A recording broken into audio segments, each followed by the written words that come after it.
What's up guys, it's Drac and we've got another Hasbro review, and hopefully this one's pretty decent. The Mega line has traditionally been of a high quality, although a weird ammo type, but it's nowhere near on the level of sin that is Ultra. So the Motostryke is actually pretty interesting. A lot of people took a first look at a production prototype at a New York Toy Fair. We of course did not get the opportunity to do that, as we value integrity and honesty on our platform in particular. So this will be our first hands-on look at this bad boy. Supposedly we have a very nice trigger in here, although of course being a Hasbro blaster, it's covered in locks. Hopefully the trigger is as comfy as we've been told. Comes with a 10-round Mega magazine, comes with 10 Mega darts, and it comes in at just $40. Given that I picked mine up at Walmart.com, it ended up being about 45 bucks with tax. And given that this thing slurps down 4 C batteries, it's probably going to be closer to 50 by the time you're actually rocking and rolling with it. If you decide to primary this, obviously a modification to LiPo power is going to save you a lot of dollary dues and give you greater performance, but you guys have to throw a thumbs up on this video so that I'll make a modification guide for it eventually. I say eventually just because we honestly have a lot of blasters right now that are a little more exciting than the Motostryke that we're working on modification content for. Let's go ahead, snap this guy out.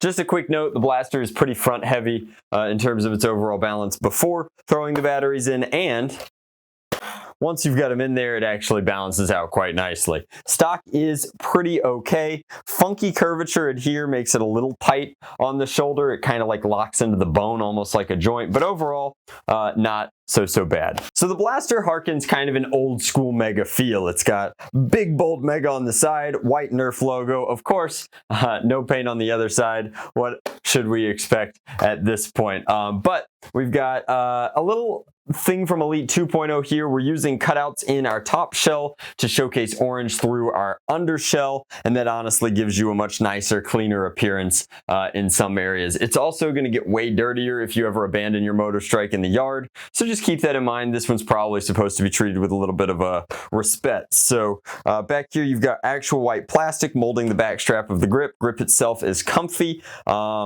Decent size, but I mean, it's a Mega blaster. It should be sized for larger hands, right? Then you've got a translucent jam door up top, some monstrous flywheels inside, which do have a wee bit of concavity, a grip that's permanently mated to this guy, your only top rail, of course, being up top. So your stock options and your grip up front are pretty locked in. And then what's really interesting and really drives this home as the Mega Stryfe is, despite the fact that it is comically oversized, it's still asymmetrical in that they decided that their motor pinions needed to stick out the back end, the cans at least, that is.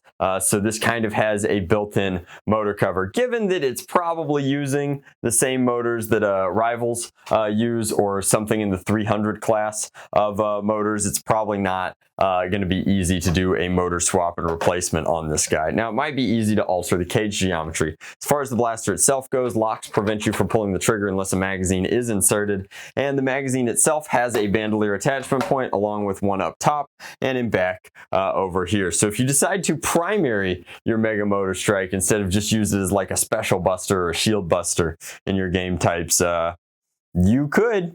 It's a girthy one. It's, as Kowski would say, it's a large Stryfe.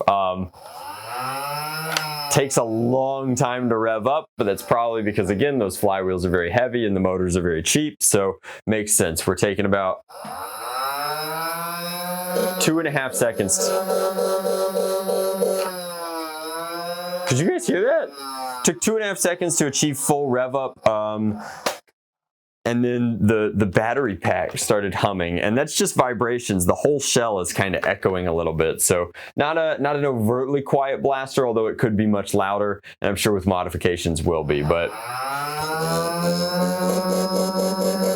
you have to be able to hear it. It's not this is wild. All right. All right, well, so much for that nice trigger pull. Are you guys watching that walk back slowly? Here, maybe it'll do it again. My trigger is intrinsically getting stuck. And that just makes sense. I mean, in a world where they're fighting lawsuits for lead paint on Super Soakers and shipping blasters that have bugs in them, like, I guess Hasbro's quality control is just suffering a little bit. The trigger pull itself, in terms of pulling it back, it's actually quite nice. And I'm sure that when it doesn't have, and I guess they just didn't calculate for it, but when it's less friction from the darts, less spring tension from a fully loaded magazine, I'm sure the last 2 or 3 shots will be much more comfortable. In fact, let's just kind of get a feel for, yeah, without a magazine in there.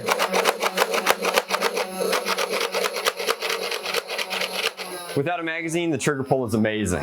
I have every reason to believe that it is a geared trigger pull, but with a magazine in, especially a fully loaded 10-rounder, and the torsion that that spring must provide, it's not as smooth. So that begs an interesting question. With so few mega options out there, will this take the Busby Tyrant mags? Well, I'll go ahead and save you some time and say that yes, it will. I don't have one on hand, but the one that I was really curious about, because I think that this thing looks comical with this 10-rounder sticking out of it, is I wanted to know if they were smart enough to make it cross-compatible with Centurion magazines. And luckily, I have one Centurion left in the armory that has managed to... God, I forget how bad this thing is. I always forget how bad it is. It's escaped my wrath over the years. And as much as I want to put it over my knee, I'm going to spare it, because one day we might need it for a paint job or something. So let's go ahead and load up a couple darts in here and see if you still have a Centurion lying in your armory for whatever reason. Hey, you're in good shape. You are in luck. And then maybe... Yeah, we're still hang timing on our trigger. It's really bad too. And then, all right. Well, they are mega darts, so we're more focused on range, but we are going to take it downstairs. We are going to put it over in the chronograph.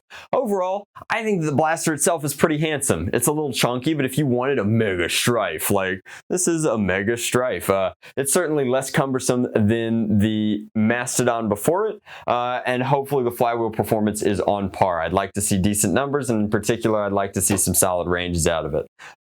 Overall, design deco is good. Wish they'd painted both sides.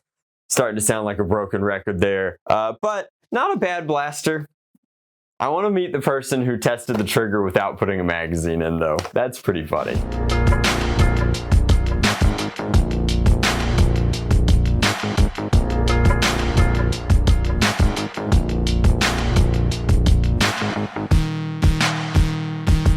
All right, guys, so we've got the Mega Motostryke, brand new C batteries, not cheap. We've got our chronograph out here, and we have, wow, the mag release is also not. I feel like this is the only Mega Blaster I'm liking less the more I use it. Most of them I like more.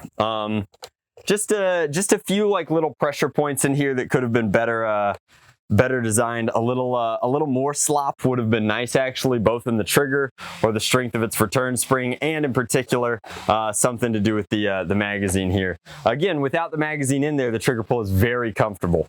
So let's throw a few over the chronograph.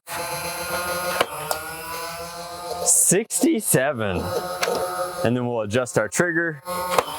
72.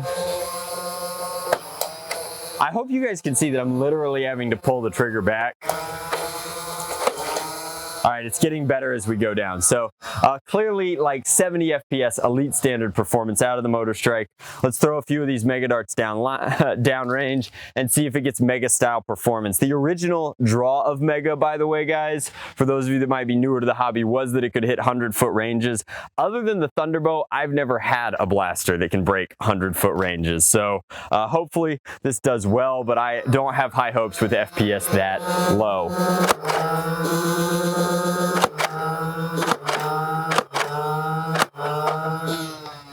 Well, you're going to be lucky to get 60 foot with a slight angle there, and you're getting mostly 45 to 50 flat, unless of course you hit the fence. So I think that the Mega Motostryke is a handsome blaster. I think it's good looking. I think that it's a good idea to do strifes in other lines. I think that an Ultra Stryfe would have been a good idea if it had been implemented in any sort of decent fashion. And I know that at one point they were thinking about doing it, but who knows what happened there.